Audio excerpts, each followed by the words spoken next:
Hello friends, എല്ലാവർക്കും Android Malayali എന്ന YouTube ചാനലിലേക്ക് സ്വാഗതം. ഈ വീഡിയോയിൽ നമ്മൾ പറയാൻ പോകുന്നത് ജിയോയുടെ എയർ ഫൈബറിനെ കുറിച്ചിട്ടാണ്. ഓക്കെ, അപ്പോൾ ജിയോ ഭയങ്കരമായിട്ട് കൊട്ടിഘോഷിച്ച ഒരു പരിപാടിയായിരുന്നു ഈ ജിയോ എയർ ഫൈബർ എന്നുള്ളത്. ഞാൻ ഒരുപാട് ആഗ്രഹിച്ചിട്ടുണ്ട് തന്നെ നാട്ടിൽ വരണമെന്ന്. നമ്മുടെ കേരളത്തിൽ തിരുവനന്തപുരത്ത് തുടങ്ങിയിട്ടുണ്ടെന്നാണ് കേട്ടത്. പക്ഷേ യൂട്യൂബിൽ ഞാൻ ഇതുവരെ മലയാളത്തിൽ ആരും അതിൻ്റെ പ്രൊഡക്റ്റ് കൃത്യമായി കാണിച്ചിട്ട് ഒരു വീഡിയോ ചെയ്യുന്നില്ല. അപ്പോൾ നമ്മൾ ഇതിനെക്കുറിച്ച് ഞാൻ പറഞ്ഞുതരാം. അതായത് ഇതുവരെ കാണാത്തവരാണെങ്കിൽ ജിയോയുടെ എയർ ഫൈബർ 5G എന്ന് പറയുന്നത് നമ്മുടെ ഫോണിലൊക്കെ 5G ഇല്ലേ, അതേപോലെ തന്നെ സിമ്മിൻ്റെ ഒരു സിമ്മ് ഇട്ടുകൊണ്ട് 5G നമ്മുടെ വീട്ടിൽ കുറച്ചുകൂടി നല്ല സ്പീഡ് ലഭ്യമാക്കുന്ന ഒരു ഉപകരണമാണ് ജിയോ എയർ ഫൈബർ 5G എന്ന് പറയുന്നത്. അപ്പോൾ ഇതെന്താ ചെയ്യുകയെന്ന് വെച്ച് കഴിഞ്ഞാൽ, ഈ ഡിവൈസ് നിങ്ങളുടെ വീടിൻ്റെ അടുത്തുള്ള ടവറിൽ നിന്നും സിഗ്നൽ സ്വീകരിച്ചിട്ട് നമ്മൾ വീട്ടിലേക്ക് വൈഫൈയും അതുപോലെ തന്നെ ലാൻഡ് കേബിൾ കണക്ട് ചെയ്യാനുള്ള സൗകര്യം കൂടി നമുക്ക് ഉണ്ടാക്കി തരും. അപ്പം ആദ്യം ജിയോ പറഞ്ഞിരുന്നത് സിമ്പിൾ ഡിവൈസ്, അതായത് വേറെ സപ്പോർട്ടൊന്നുമില്ല, ജസ്റ്റ് ഒരു ജാറ് പോലത്തെ ഒരു സാധനം ഞാൻ ഫോട്ടോയിൽ കാണിച്ചിടാം. ഈ ഒരു സംഭവം ഇത് ഓണാക്കി വെക്കുക, അതിൽ നിന്ന് 5G കിട്ടുന്നതാണ്. പക്ഷേ ഒരു കാര്യം എന്താ വെച്ച് കഴിഞ്ഞാൽ, ഈ 5G ഗാർഡ്സിൻ്റെ സിഗ്നൽ വളരെ വീക്കാണ്. അതായത് എന്തെങ്കിലും ഒരു ചുമരോ മറവോ വന്നു കഴിഞ്ഞാൽ അതിൻ്റെ പെട്ടെന്ന് ഭയങ്കരമായിട്ട് കുറയും. ഒരു ചുമരിൻ്റെ ഇപ്പുറത്ത് 100% ആണെങ്കിൽ ആ ചുമര് കഴിയുമ്പോഴേക്കും അത് 10-5% കുറയും. അത്രയും പവർ കുറഞ്ഞിട്ടുള്ള ഒരു സിഗ്നലാണ്. അതായത് പെനിട്രേഷൻ പവർ, തുളച്ച് കയറാനുള്ള പവർ അത്രയും കുറവുള്ള ഒരു സിഗ്നലാണ് 5G എന്ന് പറയുന്നത്. അപ്പം ഈ പറഞ്ഞ ജിയോ അതിൽ കാണിച്ചിരിക്കുന്ന ഒരു ഡിവൈസ് വന്നു കഴിഞ്ഞാൽ കസ്റ്റമറുടെ ഭാഗത്ത് നിന്ന് ഭയങ്കര കംപ്ലയിൻറ്റ് ഉണ്ടാകും. കാരണം ഇത് വാങ്ങിക്കൊണ്ട് വീട്ടിൽ റൂമിൽ വെച്ചു, അവിടെ നിന്ന് ഉണക്കി നമുക്ക് എന്ത് ചെയ്യാം, ഈ പറഞ്ഞിരിക്കുന്ന 100 Mbps അല്ലെങ്കിൽ 200 Mbps 500 Mbps ഒന്നും നമുക്ക് കിട്ടില്ല.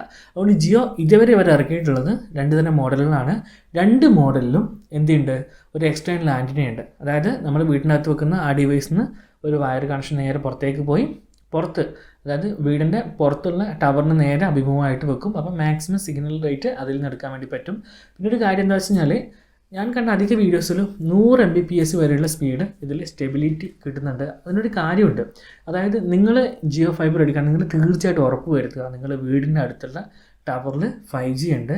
അത് കൂടാതെ ഒരു 1 കിലോമീറ്റർ 1.5 കിലോമീറ്ററിൻ്റെ ഉള്ളിലാണ് നിങ്ങളുടെ വീടും ടവറും എന്ന് നിങ്ങൾ ഉറപ്പ് വരുത്തുക. അതിലും കൂടുതൽ പോവുകയാണെങ്കിൽ ഈ പറയുന്ന 5Gയുടെ ഫുൾ പൊട്ടൻഷ്യൽ സ്പീഡ് നിങ്ങൾക്ക് ലഭിക്കില്ല. പിന്നെ ഞാനിപ്പോൾ കണ്ട ഒരു വീഡിയോ എന്ന് വെച്ച് കഴിഞ്ഞാൽ, ഞാൻ ഇതിൻ്റെ കുറേ നോക്കിയിട്ടുണ്ടായിരുന്നു. അപ്പോൾ അധിക വീഡിയോയിലും 100 Mbps സ്റ്റേബിളായിട്ട് അവർ പ്രൊവൈഡ് ചെയ്യുന്നുണ്ട്. പക്ഷേ എങ്കിൽ എന്തൊക്കെ പറഞ്ഞു കഴിഞ്ഞാലും നമ്മൾ സാധാ ഒപ്റ്റിക്കൽ കേബിൾ വഴി വലിക്കുന്ന ആ ഒരു സ്റ്റെബിലിറ്റിയോ അല്ലെങ്കിൽ ലാറ്റൻസിയോ ഒന്നും നമുക്ക് എന്ത് ചെയ്യാൻ വേണ്ടി പറ്റില്ല, ഈ പറയുന്ന 5Gയിൽ പറ്റില്ല. ഇപ്പോൾ ചിലപ്പോൾ പറ്റുമായിരിക്കും, കാരണം ആൾക്കാർ വളരെ കുറവായതുകൊണ്ട് പറ്റും. പക്ഷേ ആൾക്കാർ കുറച്ചുകൂടി കൂടുമ്പോൾ ഇതിന് പ്രശ്നം വരും. അതുപോലെ തന്നെ കാലാവസ്ഥയും സിഗ്നലുകളെ ബാധിക്കുന്നുണ്ട്. മഴ പെയ്യുക അത് തുടങ്ങുമ്പോൾ അത്രയും കുറയുന്നല്ല ഉദ്ദേശിച്ച് നിന്നിരുന്നാലും നമ്മൾക്ക് ചെറിയ ചെറിയ പ്രശ്നങ്ങളൊക്കെ ഉണ്ടാകാൻ വേണ്ടിയിട്ട് കാലാവസ്ഥ മാറ്റങ്ങൾക്ക് പറ്റും. പക്ഷേ നമ്മൾ വീട്ടിൽ അത്യാവശ്യം നമുക്ക് ഓൺലൈൻ വർക്ക് ആയിരുന്നാലും വീഡിയോസ് അപ്ലോഡ് ചെയ്യാൻ വേണ്ടിയിട്ടൊക്കെ നമ്മൾക്ക് ഏറ്റവും നല്ലത് തന്നെയാണ് ഈ പറയുന്ന 5G മോഡം. അപ്പം ഇതിന് ഏകദേശം 6000 രൂപയിലെടുക്കാണ് അവർ പറയുന്ന റേഞ്ച് പറഞ്ഞിരിക്കുന്നത്. അതുപോലെ തന്നെ ഓഫറുകളുണ്ട്. കുറഞ്ഞത് 500 രൂപ അല്ലെങ്കിൽ 600 രൂപ വരെയാണ് ഓഫർ. അതിനെക്കാട്ടിയും കുറഞ്ഞ രൂപയിൽ നമ്മൾക്ക് എന്ത് കിട്ടും, ഈ പറയുന്ന ഒപ്റ്റിക്കൽ ഫൈബർ കേബിൾ വീട്ടിലേക്ക് വലിക്കും. പക്ഷേ കേബിൾ വലിക്കാൻ പറ്റാത്ത ചില നാടുകളുണ്ടല്ലോ, കുന്നും പ്രദേശങ്ങൾ, അതുപോലെ തന്നെ ഇതുവരെ നെറ്റ് കണക്ടിവിറ്റി എത്താത്ത സ്ഥലങ്ങളിലൊക്കെയാണ് ഈ പറയുന്ന ജിയോ ഫൈബർ അവർ ഫസ്റ്റ് ഇൻട്രൊഡ്യൂസ് ചെയ്യാം. പിന്നീട് എല്ലായിടത്തും എത്തും എന്ന് പറയുന്നുണ്ട്. എന്നിരുന്നാൽ നിങ്ങളുടെ നാട്ടിൽ ഈ ജിയോ ഫൈബർ ഉണ്ടെങ്കിൽ അതായിരിക്കും നിങ്ങൾക്ക് കുറച്ചുകൂടി ബെറ്റർ. ഓക്കെ, അപ്പോൾ ഇത്രയാണ് എൻ്റെ കാര്യങ്ങൾ. അപ്പം നമുക്ക് എന്തായാലും ഉറപ്പിക്കാം. അതായത് നോർമലി സിം ഇട്ടിട്ട് നമ്മൾ പണ്ട് ജിയോയുടെ വൈഫൈ ഉണ്ട് പല രൂപത്തിലുള്ള വട്ടത്തിൽ റൗണ്ട് കട്ടത്തിലൊക്കെ ഉള്ള ജിയോയുടെ വൈഫൈ ഉണ്ട്. അതുപോലത്തെ ഒരു സംഭവം ആയിരിക്കില്ല ഈ ജിയോ എയർ 5G എന്ന് പറയുന്നത്. ഇതിന് തീർച്ചയായിട്ടും ഒരു പുറത്തേക്കുള്ള ആൻറ്റിന ഉണ്ടായിരിക്കും. കാരണം ആൻറ്റിന ഇല്ലാത്തൊരു മോഡൽ ഇറക്കി കഴിഞ്ഞാൽ അതിന് റേഞ്ച് കുറവായിരിക്കും. പിന്നെ നമ്മളെ ബാൽക്കണിയിലൊക്കെ പോയിട്ട് ചെയ്യേണ്ടി വരും. അപ്പം കൃത്യമായിട്ട് ഈ ആൻറ്റിന ടവറുമായിട്ട് ബന്ധിപ്പിച്ചതിന് ശേഷമാണ് നമുക്ക് ഈ പറഞ്ഞ സ്പീഡ് കിട്ടുക. അതുപോലെ തന്നെ സ്പീഡും വേരിയേഷന് ചിലപ്പം സ്പീഡിലും വേരിയേഷൻ ചിലപ്പോൾ നമുക്ക് വന്നേക്കാം. അപ്പോൾ ഇത്രയാണ് കാര്യങ്ങൾ പറയാനുള്ളത്. ഒരുപാട് ആഗ്രഹിച്ചിട്ടുണ്ടായിരുന്നു, കാരണം ഗെയിം കളിക്കാനുള്ള ആഗ്രഹമുണ്ട്. പക്ഷേങ്കിൽ ഗെയിമിൽ അത്യാവശ്യം ആൾക്കാർ പറയുന്നത് ഒരു 40-50 MS ഒക്കെ നമുക്ക് കിട്ടുന്നുണ്ട്. പക്ഷേ നേരെ മറിച്ച് ജിയോയുടെ ഒപ്റ്റിക്കൽ ഫൈബറിൻ്റെ ഒപ്റ്റിക്കൽ ഫൈബർ വലിച്ചിട്ടുള്ള കണക്ഷൻ ആണെങ്കിൽ 20 MS കോൺസ്റ്റൻ്റ് ആയിട്ട് കിട്ടുന്നുണ്ട്. 20-25 കൃത്യമായിട്ട് നിൽക്കും. ഇതിൽ ശേഷം 40-50 ആ റേഞ്ചിൽ ഇങ്ങനെ 30-40-50 ആയിട്ട് ഇങ്ങനെ മാറിക്കൊണ്ടിരിക്കുന്നു. അല്ലാണ്ട് വലിയ പ്രശ്നമൊന്നുമില്ല. അപ്പം നമ്മുടെ നാട്ടിൽ ഇതുവരെ വന്നിട്ടില്ല.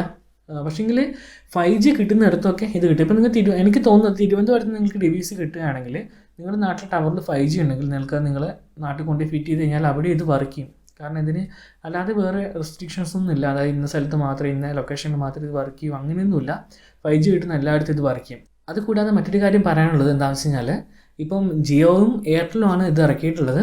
അതുപോലെ തന്നെ നമ്മൾ ആദ്യം ഡോങ്കിൾസ് വന്ന സമയത്ത് 2G ഡോങ്കിൾസ് വന്നിട്ട് കണ്ടമാനം ഇപ്പോൾ ഐഡിയ വോഡഫോണൊക്കെ അവരുടെ ഡോങ്കിൾ ഇറക്കിയിട്ട് MTS ഒക്കെ ഡോങ്കിൾ ഇറക്കിയിട്ടുണ്ട്. അപ്പം അതേപോലെ തന്നെ പ്രൈവറ്റ് കമ്പനി ഇറക്കിയിട്ടുണ്ട്. അപ്പം ഏതെങ്കിലും ഒരു പ്രൈവറ്റ് കമ്പനി ഈ പറയുന്ന രീതിയിലുള്ള 5G ഡോങ്കിൾ ഇറക്കുകയാണെങ്കിൽ നമ്മൾക്ക് അത് വാങ്ങിക്കഴിഞ്ഞാലും ഈ പറയുന്ന സംഭവം തന്നെയായിരിക്കും ലഭിക്കുക. നമ്മൾ സാധാ സിം ഊരി അതിലിട്ടിട്ട് ഈ 5G നമുക്ക് ഉപയോഗിക്കാൻ വേണ്ടിയിട്ട് പറ്റും. ഓക്കെ, അപ്പോൾ ഇതിൽ പ്രത്യേകിച്ചിട്ട് വലിയ കാര്യമൊന്നുമില്ല. പിന്നെ ഇവരുടെ പ്രൈസ് എനിക്ക് കുറച്ച് ഓവറായിട്ട് തന്നെ തോന്നി. അതായത് ഈ 100 Mbps തരുന്നുള്ളൂ, അതിന് മാസം ഇത്രയും കൊടുക്കുകയും ചെയ്യണം. അതുപോലെ തന്നെ ഇത് ഒരു അത്ര സ്റ്റെബിലിറ്റി ഇല്ലാത്തൊരു സംഭവം ആയതുകൊണ്ട് ഒരു ചെറിയൊരു സങ്കടമുണ്ട്. എന്തായിരുന്നാലും വന്ന് ഞാൻ ഒന്ന് വാങ്ങിച്ചു നോക്കാം, എന്നിട്ട് നിങ്ങളോട് ബാക്കിയുള്ള എൻ്റെ അഭിപ്രായം കാര്യങ്ങളൊക്കെ പറയാം. അപ്പോൾ നിങ്ങളുടെ അടുത്ത് നിങ്ങൾ ആരെങ്കിലും ഈ വീഡിയോ കാണുന്ന ആരെങ്കിലും ജിയോയുടെ എയർ ഫൈബർ 5G ഈ ഡിവൈസ് ഉപയോഗിച്ചിട്ടുണ്ടെങ്കിൽ നിങ്ങൾ ഉപയോഗിച്ചിട്ട് എങ്ങനെയുണ്ടെന്നുള്ള കാര്യം നിങ്ങൾ ജസ്റ്റ് കമൻറ്റിൽ ഒന്ന് രേഖപ്പെടുത്തുക. അപ്പോൾ മറ്റൊരു വീഡിയോയിൽ കണ്ടുമുട്ടുമ്പോൾ തന്നെ എല്ലാ കൂട്ടുകാർക്കും നന്ദി, നമസ്കാരം.